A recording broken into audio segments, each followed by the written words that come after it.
started as a one-week feature, way back in August 2007, intended just to freak you out. In the months after the launch of the blog that would come to be known as Icethetics, I'd been sharing fan-made jersey concepts to supplement coverage of the new Reebok Edge jersey releases. It began with a Canucks jersey recolored in Photoshop in black and neon green, a Sabres goat head logo in classic blue and gold, and even the Hurricanes wearing Whalers blue and green. All unthinkable and ridiculous concepts. Hey, wait a minute. Black and neon green in the NHL? A blue and gold goat head? The Canes dressed as whalers? Were these concept artists or time travelers in disguise? Regardless, the idea turned into a popular weekly series that's still going strong after all these years, the Freak Out Friday. A home for designers with crazy concepts. It's tough to define what qualifies a concept for a Freak Out Friday posting, but you know it when you see it. It's not bad design. It's not even necessarily a design that we'd never want to see on the ice.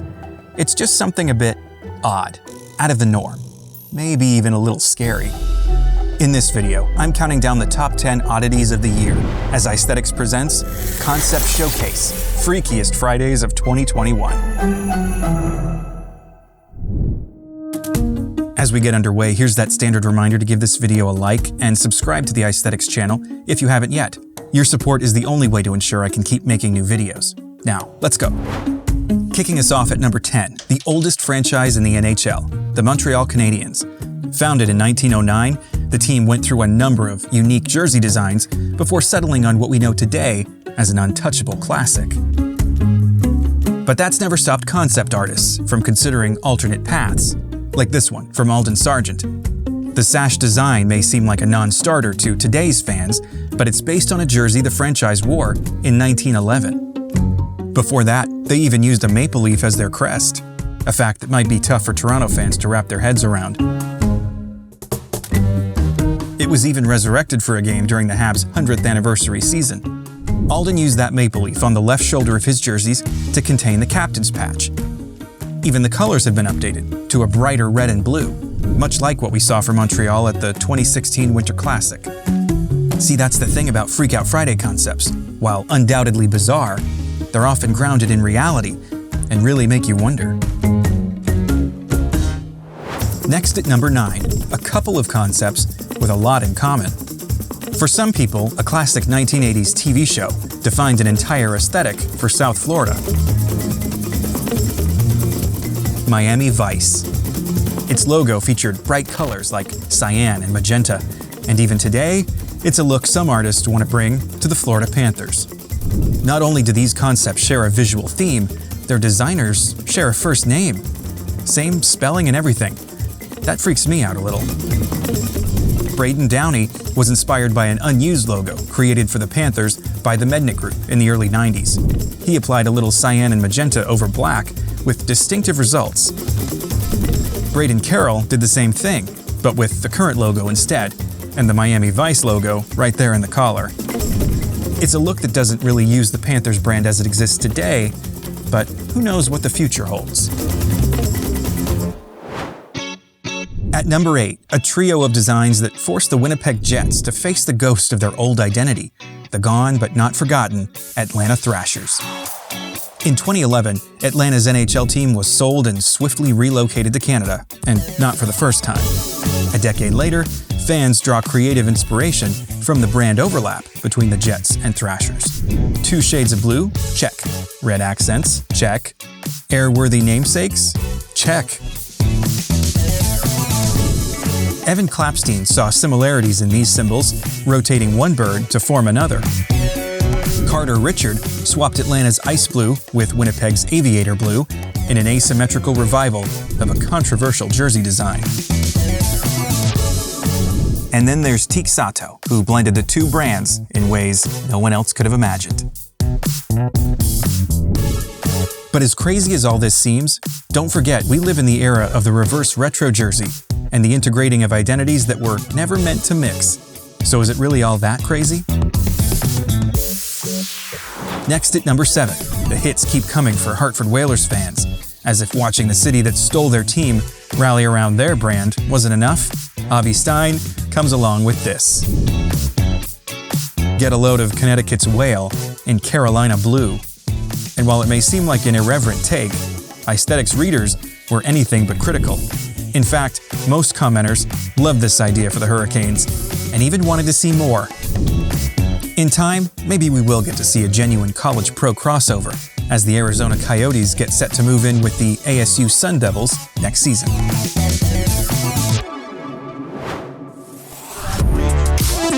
At number 6, we revisit a real-life freak-out moment, that fleeting lunacy from the 1980s known as Cooperalls.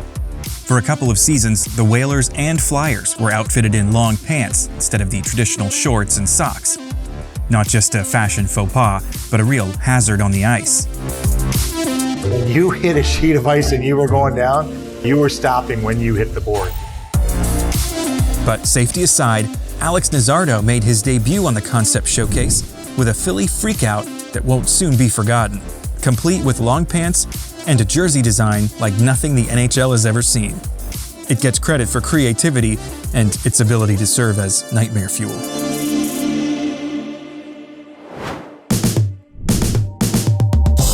We'll pause now at the midway point of our countdown for an honorable mention. While the Flyers were off experimenting with their parachute pants in the 1980s, the Vancouver Canucks were taking jersey design to new heights with the inimitable Flying V. Last year, they brought their AHL affiliate closer to home, creating the Abbotsford Canucks. That's when concept designer Derron Johnson had an idea, realizing the V could be flipped to form an A for Abbotsford, generating a jersey that would be a great retro tribute to their partners in Vancouver. I really do love the Freak Out Friday sometimes. We come back to our countdown at number 5, where it might seem like we're switching sports. John Dalton wondered what classic hockey sweaters might look like as basketball jerseys. He sliced off the sleeves and gave the Panthers and Bruins a whole new look. At number 4, Gus Knapp had a similar idea, but with soccer in mind. He visualized what the Seattle Kraken might look like out on the pitch, with rather striking results. Unlike some freakout entries, this is one I wouldn't mind seeing in the real world. Now at number 3, a couple of Friday frolics from Jake Miller. He introduced a new series early in the year, in which he decorated jerseys with the one design element feared most by hockey fans upon the announcement that Adidas would become the NHL's jersey manufacturer in 2017, the infamous 3 stripes. He didn't hide them at all, like they tried to do under the arms for the 2016 World Cup of Hockey. Jake put them right there, on the right shoulder, so you can't miss them. And while that was the consistent piece across his Adidas alternate series, it was hardly the most conspicuous part of his eye-catching designs. Take his Chicago concept, stripped down, black and red, with the traditional crest colorless and banished to the shoulders, in favor of an arched word mark and a number on the front. Classic deal breakers for NHL jerseys. And yet, despite or perhaps because of its eccentricities, I genuinely believe a jersey like this could sell pretty well in Chicago.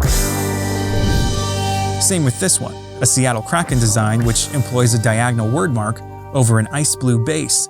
But more importantly, there's the shadow blue striping that runs across the front. On first glance, maybe a nod to the Metropolitans, but count them up and look closer, 8 tentacles. Just as much a nod to the modern-day brand as the original.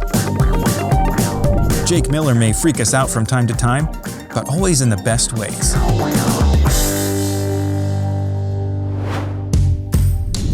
We're now up to number 2, and another member of the original 6.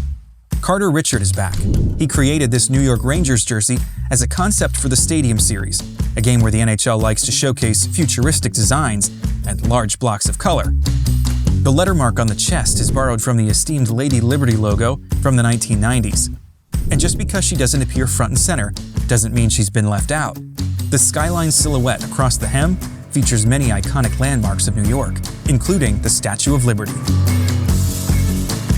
That aside, it's so far from anything we've ever seen the Rangers wear, and for many fans, far from anything they'd want to see. But that's the beauty of the Freak Out Friday.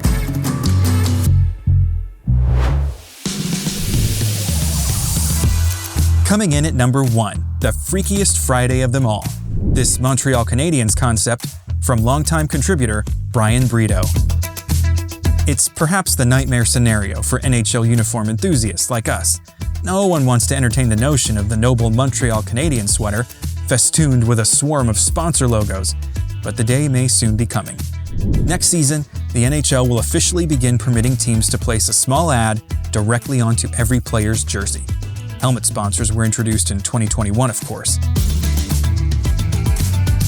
While the league is far from greenlighting European-style ad coverage, we are now relentlessly hurtling in that very direction, like an asteroid barreling into the sun.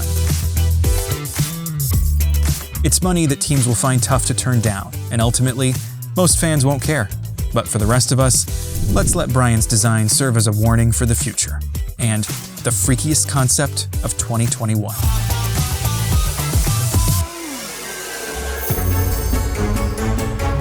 Thank you for watching the Icethetics YouTube channel. Remember to like this video and subscribe before you go. And for new concepts every day and new Freak Out Fridays every week, be sure to bookmark icethetics.com/concepts. That's all for now. See you next time.